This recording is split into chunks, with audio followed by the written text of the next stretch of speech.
Hey guys, what's going on? This is Brad from the Ed Army, and today I am bringing you this off the cuff video, and we are actually talking about why, or at least I think, we need more animated Godzilla stuff. So, before, as always, leave a like, comment, and subscribe. Follow if you are on Rumble, subscribe if you're on YouTube, and I appreciate it always. So, let's get into the topic of discussion today.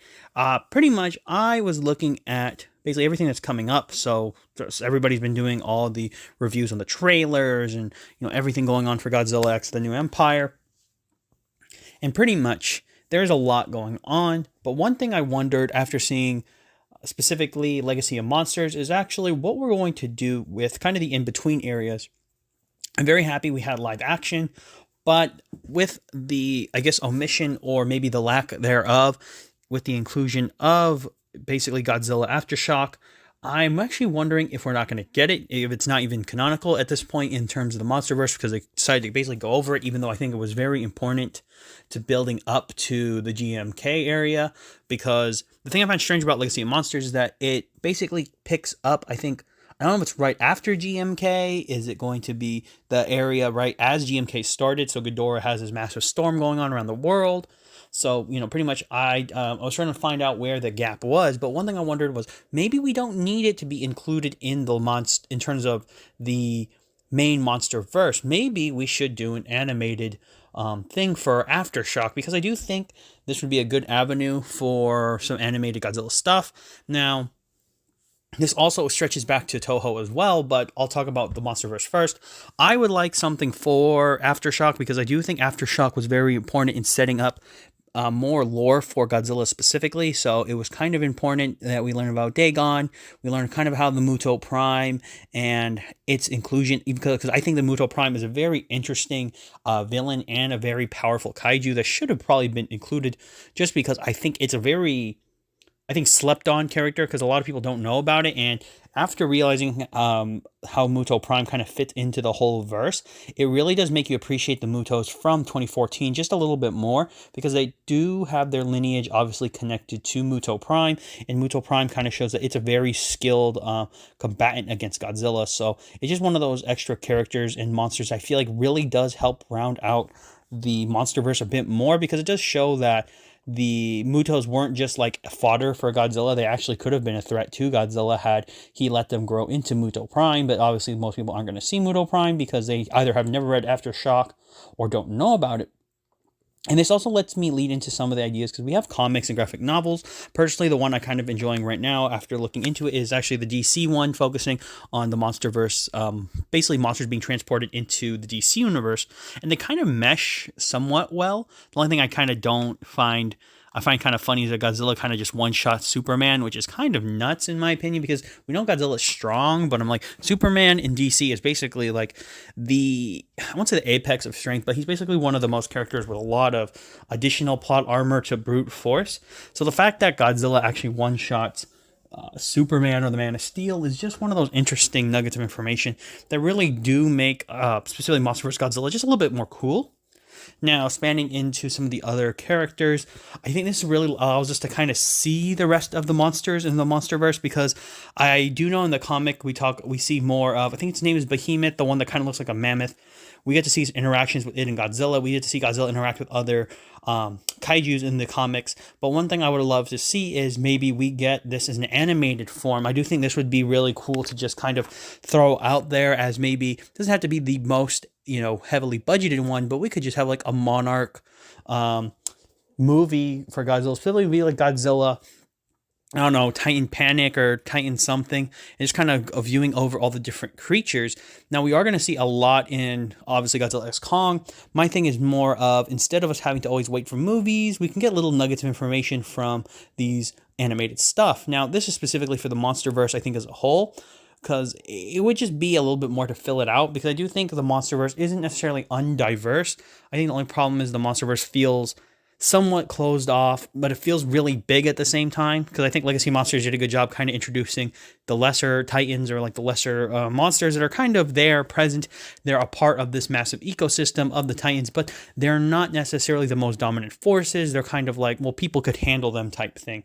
So that's kind of where I really do enjoy that. But I do think that by having maybe an animated film, you can kind of just not have to worry about having a super massive budget for, say, actors and whatnot, and you can kind of just show us these creatures, even if it's just in their animated form. I do think it would be a lot cooler to just, get a chance to spend more time with them, which is kind of where I'm going with this. Is we don't have to necessarily rush into just, not seeing them. We could kind of go around the world, kind of enjoying it. Almost like, I know people don't really care for it, but the 1998 Godzilla, the series focused on the TriStar Godzilla. I actually remember watching that as a kid, and eventually I ended up seeing it as a teenager. Funny enough, it was on, I forgot which streaming service, but we were on vacation, and then we had like 3 extra days. So we were watching some episodes, and I never got to see the show because I was too young at the time. But I was like, wow, the show actually isn't too bad. You can have a weekly thing where you just kind of see monster to monster. And honestly, I could see this working for Monarch specifically, because Monarch basically already does this with Godzilla and the other Titans. By the time of GMK, we know that they're basically having their own secret, like, I wouldn't say zoos, but like almost, the containment sites. They're basically almost enclosures for the Titans. So I think that would be a really cool inclusion, as to have the different Titans kind of work that way, where maybe you spend some time with Behemoth. You have another time where you spend time with Scylla, the spider, and then other times you can see other Titans. Like one that I think people would love to see, even animated, would be Rodan, seeing its containment center where it is. And then, you can kind of go to Mothra. I think Mothra would be a cool one, but maybe they'll touch with that with Legacy of Monsters. So pretty much that's just for the Monsterverse. I'm going to transition over to Toho, because, there's not really too much the Monsterverse needs. It's just more of maybe padding out the areas where there's not enough information. And they've done a good job with that Legacy of Monsters. I'm just saying we could probably see even more monsters. Just throw them into an animated film and kind of just give us some time with them. So that'd be cool. Now, moving into Toho specifically, this is where it gets a bit interesting, because Toho has really been giving it, or at least Japan has been giving their best shot at making Godzilla animated films, or at least, animes, and trying to adapt Godzilla into this animated style. And it's kind of had mixed reactions. The first one, obviously, is going to be the Godzilla Planet of the Monsters series, where personally, from my perspective, because I don't want to give away too much, but I will talk about them as like an overview. I really do enjoy them, but I do think that they need more, what's the best way to put it? They need more focus in terms of inclusion with the actual source material. And the reason why was this: because Planet of the Monsters was meant to take Godzilla in a new route. It was pretty cool, and they did kind of do a lot of inspiration from, obviously the different Godzillas, because Godzilla Earth and Phileas themselves are different in terms of being like plant matter and whatnot, or being based off of plant matter. They were different. They weren't too crazy in terms of like overbearing design. Obviously, Godzilla Earth is nuts, but it kind of makes sense if you wanted like a planet-sized Godzilla almost type thing, where you want this massive creature. So they worked. I think the problem is their stories were a little bit too, I think, either not too thought out enough or too oversimplified at times. And I don't want to give away too much, because obviously I want people to go watch them, because personally I didn't necessarily hate them. I just think that there was so much that there could have been done more that was left out. So one thing I kind of did not like with the first film, which is Planet of the Monsters, is the kind of the pacing of the film. Because at first we thought these were going to be animes, but then they become movies. And the problem with Planet of the Monsters is the pacing. So some people may disagree with this, but personally, the reason I don't like the pacing is that we kind of understand the whole plot. We have everything in place. The problem is, for it being Planet of the Monsters, we don't really see enough monsters. We only really see the Cerebrum, which are like, we learn later on, like kind of spawns of Godzilla. And we see Godzilla Phileas, which is basically the size of Godzilla when the humans left the Earth. So we have those elements there. My problem is, when I say with pacing, is we understand this is called Godzilla Planet of the Monsters, and yet the only monsters we've really interacted with are Godzilla spawns and pretty much that's about it. And for Planet of the Monsters, I don't think it should have probably been called Planet of the Monsters. If anything, I think a better title probably would have been literally just called Planet Godzilla, or Earth Godzilla or something like that, because it is more conducive and it would be more of a way to kind of get people's minds on wondering what they were talking about. Because the best part of the film is actually, in my opinion, the ending when Godzilla Earth actually shows up. I absolutely love that scene. I think that's the scene that, in my opinion, sells me on that they could have made this better. Because when Godzilla Earth shows up, it's kind of just like a, oh my god, like a bomb drop worse. So the reason I say a bomb drop is you assume that, okay, the heroes kind of sacrificed a ton, but then you get the unnerving understanding that Godzilla Phileas is not even the bigger problem. It's not the original Godzilla, and then you're just kind of like, uh-oh. And then when you see Godzilla Earth show up, he destroys all of the, basically the remaining soldiers and military that was brought back to kind of try to stop Godzilla Phileas, and they did. Godzilla Earth just wipes him out. And it makes you realize that Godzilla is obviously even more powerful, but the point is, it is more of a dominant force. It's a force of nature, which was kind of the idea that they were going with, in my opinion, where he's overtaken the planet. But my problem, like I said, calling it Planet of the Monsters, cool. Godzilla Earth showing up in the end, fantastic. But the pacing of the film and the story was a little eh. Like Haruo, which is the main character, he is, like most people, they always go and say he's like Eren Yeager light, which I think is kind of funny because I just find that as a funny comparison because he kind of is. I think the problem with Haruo as a character is his arcs make sense in terms of what the film was aiming for, but I think Haruo was a character that his personality should have appeared at the end of the film, if that makes sense. Like the way that he was portrayed through the film, the reason he gets the Eren Yeager light thing is because he's always about, he ends up doing the tearing, killing, all that type of thing. He has that like mentality in him, but I think it should have shown up at the end of the first movie instead of it being at the, throughout the first movie, because you're just assuming, oh, this guy wants to kill Godzilla. He's hell-bent on it. And determination is cool for a main character, but with what the main series or what the series was going to entail for us with all three films, I do think the elements should have been changed around so that Haruo changes into this more angry, aggressive, vicious self, because it would have really lined up with the second film. Because with the second film, I think that was pretty much what killed the series of those three animated movies. But it didn't have to, because that's the thing, it didn't have to. And pretty much that's kind of where I want to go with it. The main cast of characters, I think, aren't bad for what the film is supposed to be. It's just that I think the story, the idea of what it was a little bit mismatched. I think what we probably could have had was kind of what they've done with the more recent Godzilla animated film Godzilla Singular Point. I think what people were expecting was all of the kind of maybe retro or some of the fan favorite monsters would be on the planet with this new Godzilla. And effectively, we would see a planet dominated by the monsters instead of what we ended up getting, which is more of a planet dominated by Godzilla. And we're not necessarily sure if all the monsters are present, although we kind of do, but kind of don't. It's just more of, we're not sure of how it's going to be portrayed. And honestly, the prequel to Godzilla, Planet of the Monsters, sounds insane. We know that there were other monsters present. They're the reason that people kind of left Earth is because they're destroying cities and everything. And pretty much that was set up fantastically well, I think, in the prequel. But the prequel was never a part of the main series film. So pretty much it was left behind. It wasn't important, even though I think it gives one of the coolest redesigns for Gigan that we would have seen, but we never got the chance to see because I think it would have been nuts. Point aside, basically, Godzilla Planet of the Monsters wasn't what it lived up to be, and really for the entire series, which would move on to the City on the Edge of Battle, and then finally Ghidorah the Planet Eater, we were expecting a lot and probably were given less. I remember them coming out where I was at the end of my high school years, so I remember kind of getting rehyped for Godzilla because GMK was coming out the year after I graduated, so pretty much there was hype building for Godzilla again.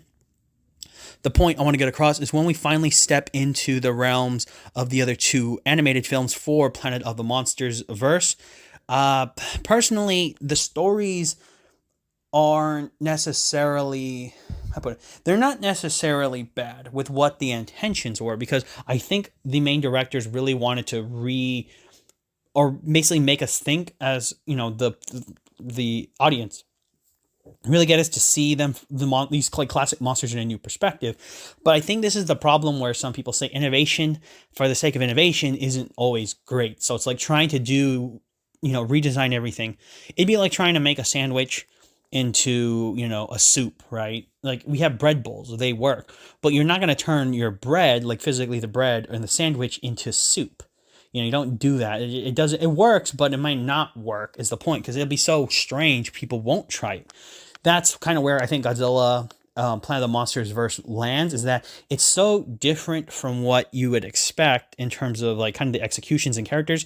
It's maybe just too much for you to handle if you're a classic person. Because yeah, I think that City on the Edge of Battle's problems isn't like, I'm not gonna be like most people say it's just dog water, it's bad.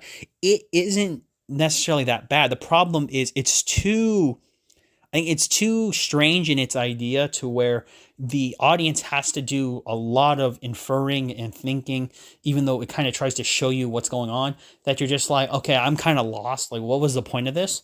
Like, City of the Edge of Battle honestly could have been done a bit better, because a lot of the elements that are there could have just been reworked to make it better. So honestly, I think, like I said before, I think Haruo having a slower development for his character instead of fast would have been, pretty good. So, because with City on the Edge of Battle, the one thing I like is because we knew that their Mechagodzilla from their universe kind of still existed, but he never came online. But then you find out he's still, kind of working in his own way. We could have had something a bit more interesting where Haruo is the one that's kind of pressing that the matter they have to kill Godzilla. The rest of the people do agree. Finally, like everybody who survived, because this was something I did like from the first film to the second film, everyone who survived kind of wanted to sacrifice everything to beat Godzilla. But I like the fact that it should have been Haruo at the second film when he has the choice to either let Mechagodzilla terraform the Earth, which does happen, versus killing Godzilla Earth. I think Haruo having his character turn there was fine, but I think the problem was more so it felt, maybe for some people, it felt out of character, which is why I think if they had repaced him in the first film that way, where he felt more heartwarming, more focused on being that guy that really wants to defeat Godzilla, but he doesn't want to sacrifice everything, him making that decision to stop Mechagodzilla would have made way more sense. Also, the fact that Mechagodzilla, it was a city in the second film, was not cool. And the reason why I say it's not cool is I would have preferred it if it had basically a reverse of what we saw with the first film, where instead what should have had, or very much not even a reverse, more of a homage, literally in the first film, where I think the actual original Mechagodzilla that was designed from the prequel that we see in the first film, because we find its head, so it still exists, it should have had its own body and battled Godzilla Earth, doing like somewhat damage. And I would have preferred it if it basically sent itself out there to fight Godzilla Earth, lose on purpose, and then we see that the City on the Edge of Battle was its contingency plan in case it failed. And basically, one thing that I liked was the AI. It should have made more sense that the Mechagodzilla AI was way too adept at wanting to win at all cost, and basically make the people the homage and realize that they are doing the same thing the machine is doing. It's going to take over the planet at all costs to defeat Godzilla, because now Godzilla is the entire planet, which means if they want Mechagodzilla to destroy Godzilla Earth, it's got to destroy physically the planet. And that's where I think the crux of the movie probably could have been done better. I think people would have liked that better, because it would make Haruo and all the remaining heroes from the first film very relatable.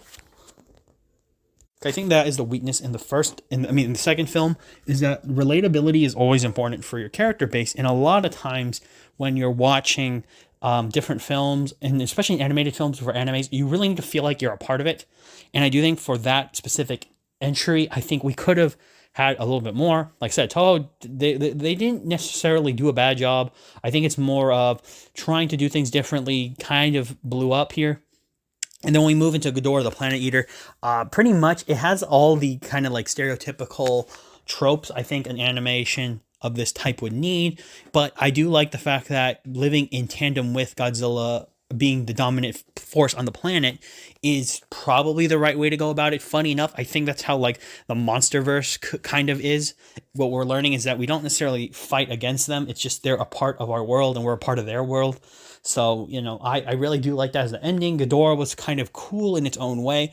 One thing I didn't like is that when we see Ghidorah, he obviously has his ability to not be tangible, and he starts to dominate Godzilla Earth because he's not tangible. The thing I didn't like is obviously Ghidorah is a planet eater, so he was going to eat Earth anyways. So it's one of those things where I'm like, it's a rehash, I think, of the original like, or the last film's plot where we're worried, oh, we had to defeat Godzilla at all costs. Now we're gonna lose the whole planet that we came back to save in the first place. It's like that trope by the third movie. The problem is it's used up too much. I think we could have just probably had a little bit less and been like, well, we need to stop Godzilla Earth. Ghidorah is here. And then I would have liked it better if the aliens lied, or I forgot exactly what their names were, but they lie to the humans saying, well, the thing is, Ghidorah is going to destroy the planet. He needs to eat it. This is like the price you pay for obviously stopping Godzilla Earth. And then they could have had a thing where, oh, but the planet will be barren, da da da da, stuff like that. But we didn't get it. And then you just kind of wonder, where were they trying to go? Because we basically had the same issue in the last film, where I think by having it kind of made up that if Godzilla not winning is the way to go, and people basically being evil is kind of what's led to the problem already with the monsters in the past, and now Godzilla's dominated the planet's safe. It's just a lot to take in, I think, because you're wondering where all this was, because like I said, the prequels were not a part of the main films, and if they were, or at least like not the prequel, but like the prequel novel that was established for the Planet of the Monsters, if that was a part of the series and we had maybe multi-steps, or maybe instead of having the third film, this is why I really think it should have been an anime, because this would have been better to fix the problems, is that you release the first like film in its own season. If that was a whole season's worth of stuff, you could just sprinkle a little bit of the prequel stuff in there and you would have basically had a very good show, I think.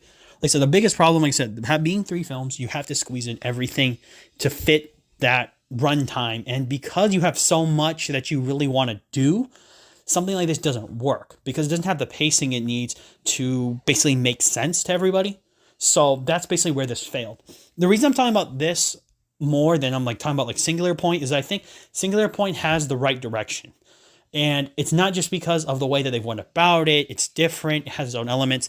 I think Singular Point shows what happens when you take a seat back and kind of try to figure out what people want. Now, the biggest problem I think that Singular Point has that specifically Planet of the Monsters doesn't is it does lack direction.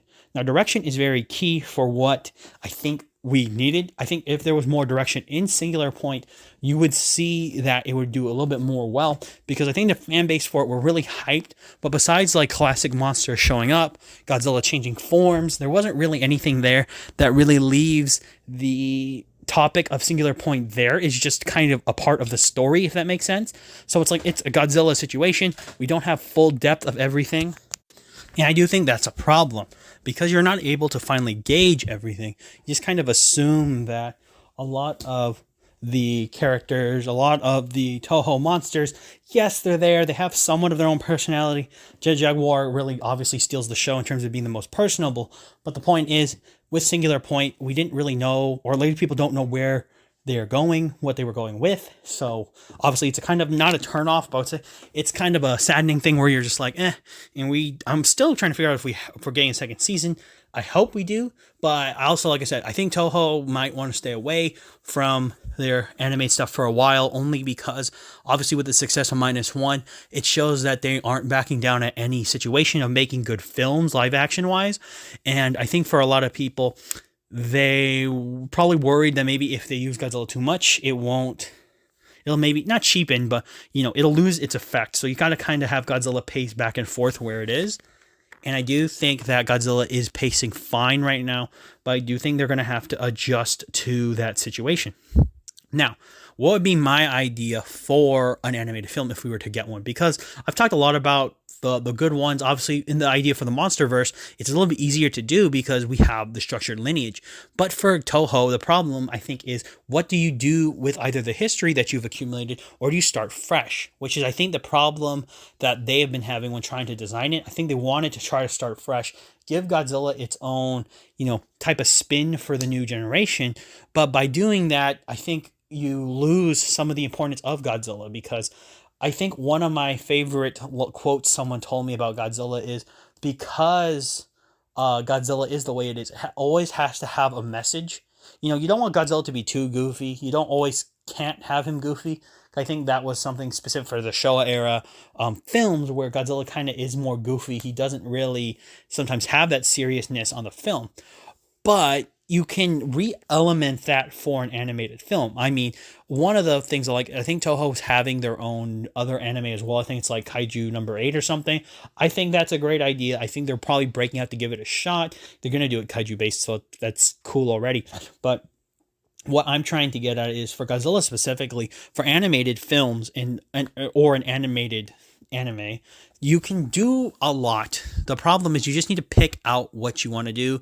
Maybe have a blend of classic and old. I think one of my favorite concepts that I would love to see is a Godzilla anime focusing on like the multiverse or the timeline theory, because they've already established time travel in many of the films. Like one of my favorite ones obviously is going to be the original or the secondary Godzilla versus Ghidorah from the Heisei era. The reason I like that is it reintroduced time travel in a way where it's kind of goofy, but it makes enough sense. And also they have the Star Trek ships, which are kind of funny. But my point is you could introduce, maybe not time travel, but I think multiverse works because there is a lot of the original series that would be really cool, re-updated and reintroduced in a way that makes sense to people, but you have to give them something that works.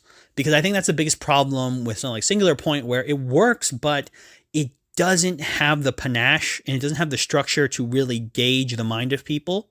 So you have to figure out where you're aiming for, because Singular Point really feels like it was meant for like kids, if anything, to like maybe longtime fans, whereas something like obviously Planet of the Monsters is definitely meant for like teens. It's a little bit more edgy, it's a little bit more cruel, and I think that's the element to go with. You can use the more, I think, typical kid or animated style for younger people for the Godzilla verse, because I think the way that they actually animated Singular Point was fine. I think we need to do a little bit more to kind of like bridge it out. So, there's many ways to do it. One of my obviously ones I would kind of like is if it was Attack on Titan style, that would kind of work, because the creatures could have more, like, I think, feeling in the world. I think one of the problems is that when you animate Godzilla, he doesn't necessarily have to fit into the world, but sometimes the other monsters need to, because they need to feel more realistic so that I think the audience can really relate and understand that. So, like I said, a multiverse theory for anime Godzilla would be really cool. I could already kind of picture how they could go about it. So, obviously that's kind of where I'm going with it. I think a multiverse could work, but you can really ramp it up with the characters. You could really do it seasonally. I think it'd easily be a 4 to 5 season show. And you could really wrap into the whole lineage of Godzilla films. Like you could have maybe a season finale with multiple parts. We call it Destroy All Monsters. You could have the last, obviously, like 3-part episode series or 4-part to end the actual series being called Final Wars. You have these elements from movies and kind of just wrap them into the others. You can bring in some of the other characters from all over the verse itself. We could have I don't know how exactly it would work, but if we could get a Toho got King Kong again, I think this would be cool to add him to the verse, because we have, obviously Monsterverse, Godzilla and Kong. I think having Toho have its own Kong for this Godzilla animated verse would be cool, because you could add elements to it from, obviously the past, but also re-update it for the present. Mechagodzilla, all the Ghidorahs, Mothra. Basically, the point is the whole list of monsters exist and characters that can be brought into a season and used differently to kind of build the world. And then simultaneously, you can explain that there's a multiverse where, obviously these creatures are they were from other universes, or they are in other universes, and we're seeing the parallels, we're seeing the understandings. You can bridge your own kind of gap between explaining how we could see maybe, I don't know, a good example, like one creature, some of the monsters I really like are from the Rebirth of Mothra series, even though 2 of them are Ghidorahs. I think the water creature Ghidorah is cool because you can have like an underwater civilization that was a part of that movie. You can have it be a part of the multiverse. You can have, I think, like King Ghidorah from that film having like its best design in terms of its imperial form, which is cool. You can have Death Ghidorah show up. Heck, you can even have the end be the final boss, obviously being Kaiser Ghidorah. Like I said, there's just so much that can be done in terms of animated style for Godzilla. The list is there. It just depends on what they want to do. So I hope in the future that is that. So this is going to end this episode of Off the Cuff, guys. If you do have any questions, or if you do want to know what I would do for an animated Godzilla series, let me know down below. I hope that you got here and you enjoyed it. Remember to pat yourself on the back. And remember, as always, this is Brad from the Ed Army signing off. And for all of you out there, to sign on.